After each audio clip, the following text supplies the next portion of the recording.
నమస్కారం. జాగృతి టీవీ ప్రేక్షకులకు సుస్వాగతం. భారతదేశం 76వ రాజ్యాంగ దినోత్సవాన్ని జరుపుకుంటున్న తరుణంలో వ్యక్తి నిర్మాణం, తద్వారా దేశ నిర్మాణం కోసం రాజ్యాంగం మనకిచ్చిన అవకాశాలను ఏ మేరకు సద్వినియోగం చేసుకుంటున్నాం, ఎలా పురోగమిస్తున్నాం, మన ముందున్న కర్తవ్యం ఏంటి? ఈ అంశంపై తమ విశ్లేషణను అందించేందుకు న్యాయ కోవిదులు, Patna high court former chief justice Shri L Narasimhareddy garu మనతో ఉన్నారు. వారిని అడిగి ఈ అంశంపై మరిన్ని విషయాలు తెలుసుకుందాం. నమస్కారం నరసింహారెడ్డి గారు. ప్రతి ఏడాది మనం నవంబర్ 26వ తేదీని రాజ్యాంగ దినోత్సవంగా చేసుకుంటున్నాము. సో మీకు రాజ్యాంగ దినోత్సవ శుభాకాంక్షలు కూడా సార్. మీ అందరికీ, ప్రేక్షకులందరికీ కూడా. దేశ నిర్మాణం దిశగా రాజ్యాంగం పౌరులందరికీ కూడా హక్కులు ఇచ్చింది, బాధ్యతలు ఇచ్చింది. పౌరులు అనేవాళ్ళు దేశ నిర్మాణంలో ఎంతో కీలకమైన వ్యక్తులు కాబట్టి, అయితే ఈ హక్కుల్ని వినియోగించుకునే క్రమంలో కావచ్చు, లేదా ఆ బాధ్యతల్ని నిర్వర్తించే క్రమంలో కావచ్చు, వాటిని సమపాళల్లో ఉపయోగించుకోవడం ఎట్లాగంటే హక్కులను మాత్రం వినియోగించుకుంటాను, బాధ్యతల విషయంలో పట్టనట్టుగా ఉండే వ్యక్తులు కూడా మనం చూస్తున్నాం. సో పౌరులు అనేవాళ్ళు వీటిని ఏ విధంగా బ్యాలెన్స్ చేసుకోవాలి? చాలా సంతోషం మీరు ఈ కార్యక్రమం నిర్వహించడం. మీ అందరికీ తెలుసు, భారతదేశానికి 1947 సంవత్సరం 15 ఆగస్టు స్వాతంత్రం వచ్చిన తర్వాత మన దేశ పరిపాలన ఏ విధంగా ఉండాలి అన్న విషయంలో నిర్ణయించుకోవడానికి కాన్స్టిట్యూయెంట్ అసెంబ్లీ ఒకటి ఏర్పడింది. అది మంచి ప్రముఖమైన వ్యక్తులందరితో వాళ్ళు దాదాపు 2 సంవత్సరాలు సుదీర్ఘంగా అన్ని కోణాల నుంచి ఆలోచించి మన రాజ్యాంగాన్ని రూపొందించి 26 నవంబర్ 1949 సంవత్సరం దాన్ని ఆమోదించుకున్నారు. ఆమోదించిన తర్వాత అది 26 జనవరి 1950 సంవత్సరం నుంచి అమలుకు వచ్చింది. అది దాంట్లో మీరు అన్నట్టు చాలా విషయాలు, అంటే మన పరిపాలన ఏ రకంగా ఉండాలా, ఎగ్జిక్యూటివ్, లెజిస్లేచర్, జ్యుడిషియరీ అన్నిటి వాటికి పాత్రలన్నిటి నిర్వచించి పౌరులకు, ఎందుకంటే ఏ దేశమైనా ఎటువంటి విధమైన ప్రభుత్వమైనా కానీ ప్రజల బాగోగులు చూసుకోవడానికి, దానికి ప్రజలకంటూ ప్రాథమిక హక్కులను పార్ట్ 3 దాంట్లో ప్రాథమిక హక్కులను పొందుపరిచినారు. అదేవిధంగా నిర్దేశిక సూత్రాలు, అంటే ఏ ప్రభుత్వమైనా ఒక ప్రభుత్వము తన విధాన నిర్ణయంలో ఏ విషయాలకు ప్రాధాన్యత ఇవ్వాలా అన్నది పార్ట్ 4లో ఈ directive principles of state policy, దాంట్లోనే అన్ని ప్రజల బాగోగుల గురించి ప్రతి వ్యక్తి కూడా వ్యక్తుల యొక్క బాగోగులు చూడడం ప్రభుత్వ బాధ్యత. అట్లాగే వాతావరణం, వీటన్నిటి కూడా పర్యావరణం అన్నిటి చూసి ఈ 77వ సంవత్సరంలో ప్రాథమిక బాధ్యతలు, ఫండమెంటల్ డ్యూటీస్ అనే చాప్టర్ను అందులో యాడ్ చేసినారు. దీంట్లో ఒకటి గుర్తుపెట్టుకోవాలి, ప్రియాంబుల్ అంటే పీఠిక, రాజ్యాంగ పీఠికలో 2-3 విషయాలు చాలా ప్రముఖంగా ఉల్లేఖించబడ్డాయి.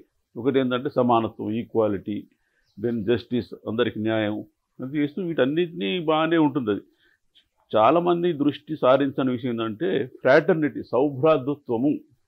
మొదట్లోనే దాని పీఠికలోనే మనందరికీ సౌభ్రాతృత్వం అనేది అందరికీ ఉండే విధంగా మనం నడుచుకోవాలి ప్రజలందరినీ. దానికి కొనసాగింపుగానే ఫండమెంటల్ డ్యూటీస్ అన్నిటికీ జరిగింది. ఈ ఫండమెంటల్ డ్యూటీస్ చాలా వరకు అందులో ఆర్టికల్ 51A దాంట్లో అది అంటే ఒక్కొక్కటిగా చెప్పాలంటే చాలా, అంటే మనకు పూర్వం నుంచి మన సాంప్రదాయాన్ని గౌరవించే, ఎందుకంటే ఒక మొదటి నుంచి కూడా భారతీయ సాంప్రదాయాన్ని ప్రతిబింబించే విధంగానే ఫస్ట్ ఏంటంటే to abide by the constitution, respect its ideals and institutions, national flag and national anthem, మన జాతీయ పతాకాన్ని, జాతీయ గీతాన్ని గౌరవించాలి. తర్వాత cherish and follow noble ideals which inspired our national struggle for freedom, మన స్వాతంత్ర సమరయోధులందరూ కూడా ఏ ఉద్దేశంతో ఏ ఆశయాలను దృష్టిలో పెట్టుకొని పోరాడినో వాటన్నిటిని కూడా మనం గుర్తుపెట్టుకోవాలి, దాన్ని పాటించాలి. ఈ to uphold the sovereignty and integrity of India, మన దేశ సార్వభౌమిత్వాన్ని కూడా గౌరవించాలి.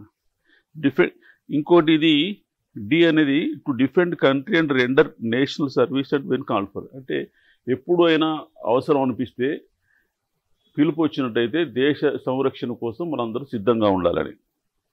తర్వాత promote harmony and spirit of common brotherhood. ఇదే నేను ఇందాక చెప్పినది సౌభ్రాతృత్వం. సౌభ్రాతృత్వంలో పెంపొందించడానికి ప్రతి ఈ పౌరుడు కూడా ఇతరుల పట్ల అదే విధంగా సౌభ్రాతృత్వంతో వ్యవహరించాలని. తర్వాత value and preserve the rich heritage of composed of culture. మన వారసత్వ సంపదని కూడా కాపాడుకోవాలని. అది చాలా ముఖ్యమైనది. ఎందుకంటే ఒక్కొక్క సమాజంలో మార్పు కొత్త వచ్చినప్పటి నుంచి పాత వాటిని మర్చిపోయే అవకాశం ఎక్కువ ఉంటుంది.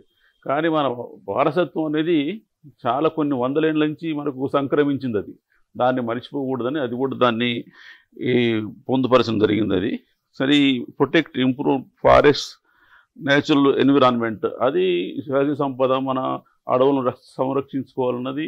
అది దాన్ని కూడా మనం ఇక్కడ ఇందులో డైరెక్టివ్ ప్రిన్సిపల్స్లో కూడా అందులో ఇంక్లూడ్ చేసినారు. తర్వాత ఈ సైంటిఫిక్ టెంపుల్ ఇంకోటి strive towards excellence spheres and individual collective activity that nation constantly. సరే ఇవన్నీ మామూలుగా జనరల్గా చెప్పుకునేది. వీటన్నిటికంటే ముఖ్యంగా మనకు కావాల్సింది స్పిరిట్ ఆఫ్ ఇండివిజువల్స్. మీరు అన్నట్టు కొన్ని ఈ స్టేజెస్లో కొన్ని సమయాలలో ప్రాథమిక హక్కులకు ఎక్కువ ప్రాధాన్యత ఇచ్చి మాకు హక్కు ఇది ఉంది, మా హక్కు ఇది ఉంది అని చెప్పి బాధ్యతలు విస్మరించడం వల్ల అది ఈ దేశం బలహీనపడిపోయే అవకాశం ఉంది. అట్లా జరిగిన ఒక ఇన్స్టెన్సెస్ కూడా ఉన్నాయి. కానీ మీరు అన్నట్టు దాన్ని మనం బాధ్యతలను కూడా సక్రమంగా నిర్వహించినట్లయితే హక్కులు వాటంతట అవే సంక్రమిస్తుంటాయి. మన కుటుంబంలోనే తీసుకోండి. కుటుంబంలో ప్రతి వ్యక్తి కూడా కుటుంబం పట్ల బాధ్యతను వ్యవహరిస్తే అంత బాగుంటుంది. లేదు నాకు బాధ్యత లేదు కేవలం హక్కే ఉన్నది అనుకుంటే కుటుంబం చాలా రోజులు మనలేదు. అది అంతే. దేశం పరిస్థితి కూడా అంతే. అమెరికన్ రాజ్యాంగం పొందుపరిచినప్పుడు చాలా పెద్ద పెద్ద మేధావులు చర్చించిన తర్వాత జార్జ్ వాషింగ్టన్ బయటకు వచ్చినారంట. బయట ఉన్న విలేకరులు మామూలు జనం వాళ్ళంతా కూడా మాకు ఏ రకమైన కాన్స్టిట్యూషన్ ఇచ్చినారండి అంటే రిపబ్లికనా డెమోక్రటికా లేకుంటే వేరే దాని పద్ధతి ఈ రాజ్యాంగ ప్రభుత్వం నడుచుకునే పద్ధతి ఏ రకంగా ఇచ్చింది కుతూహలంతో అడిగినారు. ఆయన అంటూ we gave republic provided you keep it. మేమైతే రిపబ్లిక్ ఇచ్చినాం కానీ దాన్ని కాపాడుకునే బాధ్యత మీది. అంటే ఒక పుస్తకంలో పొందుపరిచినంత మాత్రాన ఏదో విధానం అది సరిపోతుంది. ఆ ప్రజలు దాన్ని గౌరవించి దాన్ని పాటిస్తే జరుగుతుంది. అది సార్ మీరు ఇప్పుడు మన పౌర బాధ్యతల గురించి వివరించారు కదండి. ఈ బాధ్యతల నిర్వహణలో మన ప్రజలు ఏ మేరకు చొరవ చూపుతున్నారు? మీ అనుభవం నుంచి మీరేం చెప్తారు? బాధ్యతల గురించి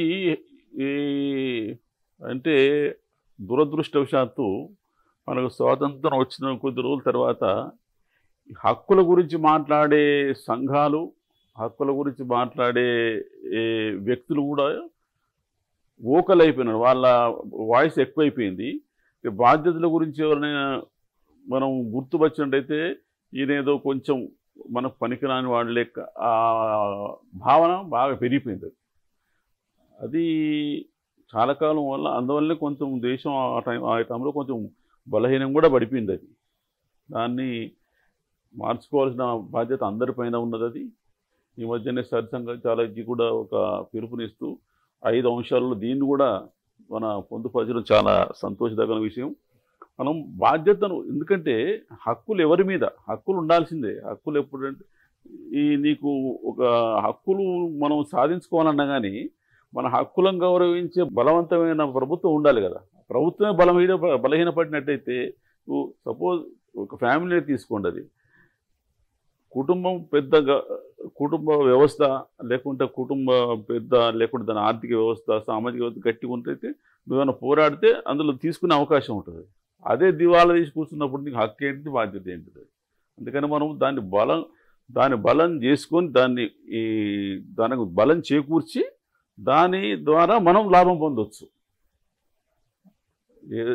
ఏ వ్యవస్థ అయినా, అది రాజ్యాంగమే కానివ్వండి, మన ఒక మామూలు సొసైటీ ఏదైనా కానీ ఫస్ట్ దాన్ని బలవంతమైన దానిగా చేయాలి. అది చేసిన తర్వాత దాని ద్వారా మనం ఎన్నో లాభాలు పొందొచ్చు, అట్లా చేయొచ్చు. అందుకని బాధ్యతలు విస్మరిస్తే ఎప్పుడు కూడా మనం సమాజం బాగుపడదు. బాధ్యతలు విస్మరించకుండా బాధ్యతలు నిర్వర్తిస్తూ మనకు హక్కులను సాధించుకోవచ్చు. హక్కులను విస్మరించని ఎన్నడూ అంటలేను. అది హక్కులను విస్మరించినట్టయితే వాళ్ళు ఈ డిక్టేటరీ టెండెన్సీస్ ఎక్కువైతుంటాయి.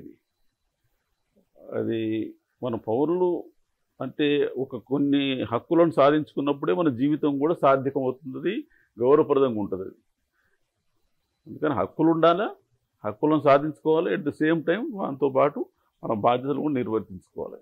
అది మనస్ఫూర్తిగా, ఏదో బలవంతం కాకుండా. ఈ హక్కుల వినియోగం, బాధ్యతల్ని నిర్వర్తించడం అనేది వ్యక్తికి ఏ దశ నుంచి మనం అలవరిస్తే బాగుంటుందండి? బాల్యం నుంచి చెప్పినట్టయితే రాజ్యాంగం అనేది ఒక వ్యవస్థ, అది ఒక పద్ధతి. అది నేను ఇందాక అంటూ కుటుంబంలోనే అది వ్యక్తి తన జీవితంలో ఎన్నో వ్యవస్థల్లో పాలు పంచుకుంటాడు.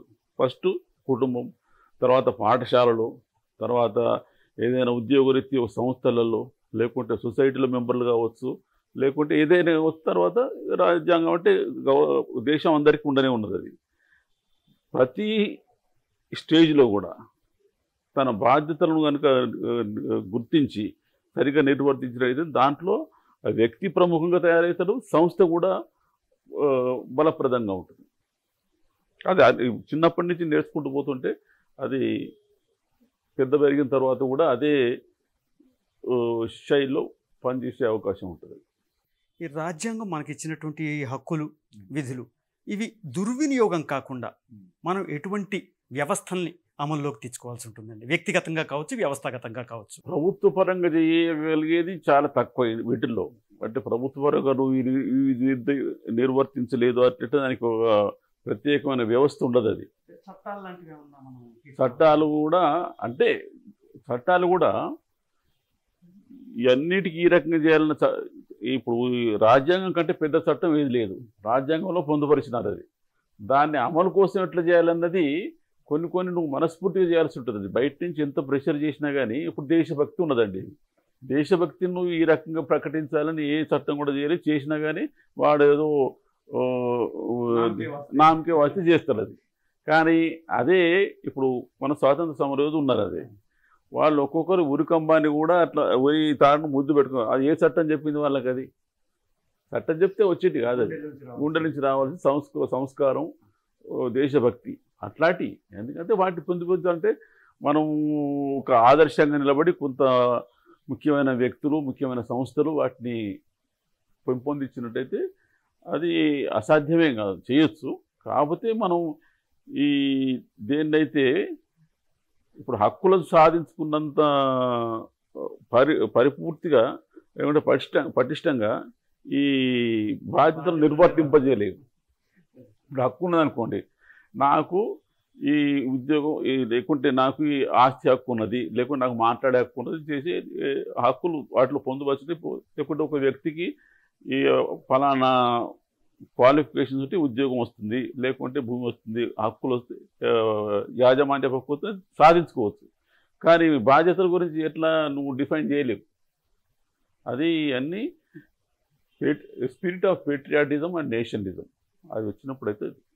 రాజ్యాంగం మనకు అందించినటువంటి ఈ దేశ నిర్మాణ వ్యవస్థని పౌర సమాజం ఆశించిన రీతిలో సద్వినియోగం చేసుకోగలిగిందంటారా, లేదంటే అసాంఘిక శక్తులు ఎక్కువ ఉపయోగించుకున్నాయా? ఇది కంటిన్యూస్ ప్రాసెస్ అండి. ఇది ఇంత పెద్ద దేశం ఒక 1000 సంవత్సరాల పరాయి పరిపాలన ఉండి వచ్చింది కాబట్టి కొన్ని విపరీతమైన శక్తులు అపరిపక్వతతో కానీ లేకుంటే స్వార్థపూరితం కానీ జరిగే అవకాశం ఉంటుంది. అది కానీ ఇప్పటివరకు జరిగిన పరిణామాలను చూసినైతే భారతదేశం యొక్క రాజ్యాంగ ఇది అమలు చాలా చక్కగానే జరుగుతుంది. అది దీనికి ముఖ్య కారణం ఏంటంటే ప్రజల్లో ఉండే మనస్తత్వం. అంటే భారతీయుల్లో ఒక క్రమశిక్షణ, ఓర్పు, ఈ సమర్పణ భావన ఇవి ఉన్నాయి. కాబట్టి రాజ్యాంగంలో ఉన్న ఇది పదాలు అంటే లెటర్ అండ్ స్పిరిట్ కంటే ఎక్కువ కూడా, లెటర్స్ కంటే ఎక్కువ స్పిరిట్. అదే ఉదాహరణ చూసుకోండి, మనతో పాటు ఇప్పుడు భారతదేశంలో భాగమే అటు బంగ్లాదేశ్ ఇటు పాకిస్తాను. ఈ పాటికి వాళ్ళకు రాజ్యాంగం అనేది ఇప్పటి వరకు ఒకటి అది ఎన్నోసార్లు చేసినా కానీ ఎవరు వస్తారో ఎవడు పోతారో ఏ క్షణంలో ఏమైతే ఎవరికి తెలుస్తుంది. అది అంతే. అట్లా వేరే దేశాల్లో కూడా ఇంత పటిష్టంగా ఉండదు అది. సరే మనం ఇంకోటి కొంతమంది అనొచ్చు రాజ్యాంగం ఇన్నిసార్లు మార్చింది కదని. మార్పు చేసినాం కాబట్టి అది ఇది సక్రమంగా ముందుకు పోతుంది. అది కాలమాన పరిస్థితులకు అనుగుణంగా అది ఉండాలి. అంటే మరీ ఇప్పుడు simple example is steering in a car. నువ్వు ఏదైనా చక్కగా పెట్టి బోర్డు పెట్టి చక్కగా పోంటే పోతుంది కారు. అవసరం బట్టి మూలంలో తిరుపుకోవాలి. అదే పనిగా మరి దాన్ని లూజ్ ఇడ్స్ పెడితే కూడా పోయి గోడ కుడుతుంది. అట్లా అందుకని ఆ రకంగా మనం అవసరం ఉన్నప్పుడల్లా దాన్ని కొంచెం మార్చుకొని అది సత్కార్యం కోసం సదుద్దేశంతో చేసుకుంటూ పోతే ఏం కాదు. అది అన్నిటికంటే ఎక్కువ కూడా ప్రజల సంస్కారం, దేశభక్తి, దేశం పట్ల సమర్పిత భావం ఉన్నట్టయితే దేశానికి మన దేశంలో ఇప్పుడున్న పరిస్థితి అయితే నీకు ఇంకా ఆ మధ్యకాలంలో కొంత